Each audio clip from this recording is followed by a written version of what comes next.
కీర్తనలు 34వ సంకీర్తన 7వ వచనం. యెహోవా యందు భయభక్తులు గల వారి చుట్టూ ఆయన దూత కావలి ఉండి వారిని రక్షించును.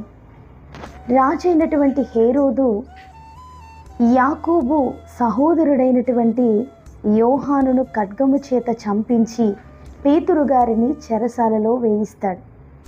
అతడు పేతురు గారిని కావలి వానికి అప్పగించి పేతురు గారి 2 చేతులకు సంకెళ్ళు వేయించి ఇద్దరు కావలి వారి మధ్య బంధించి ఉంచారు.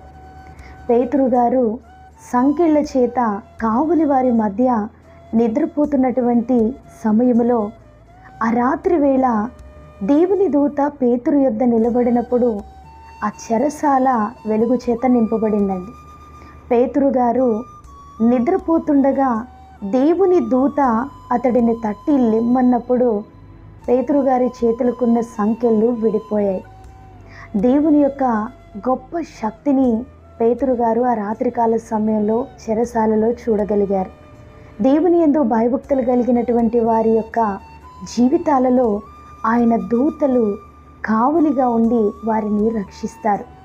మన జీవితంలో కూడా దేవుని యందు భయభక్తులు కలిగి ఉన్నప్పటికీ చెరసాల అనుభవాలు మనం ఎదుర్కొంటూ ఉంటాం. దేవుని యందు భయభక్తులు కలిగి ఉన్నప్పటికీ కూడా బంధించబడినటువంటి అనుభవాలు మనం కలిగి ఉంటాం. అయితే దేవుడు మనల్ని చెరసాలలోనూ బందీగా ఉన్నటువంటి పరిస్థితుల్లోనూ విడిచిపెట్టేవారు కాదండి. ఆయన తన దూతను పంపించి మనల్ని విడిపిస్తారు. ప్రతి అపాయం నుండి ఆయన మనల్ని తప్పిస్తారు. వెళ్ళినటువంటి అనుభవాల గుండా మన జీవితాలలో ఆయన పాఠాలను నేర్పిస్తూ అనేకులకి సాక్షులుగా ఉండటకు చెర అనుభవాలు దేవుడు మనకు అనుమతిస్తూ ఉంటారు.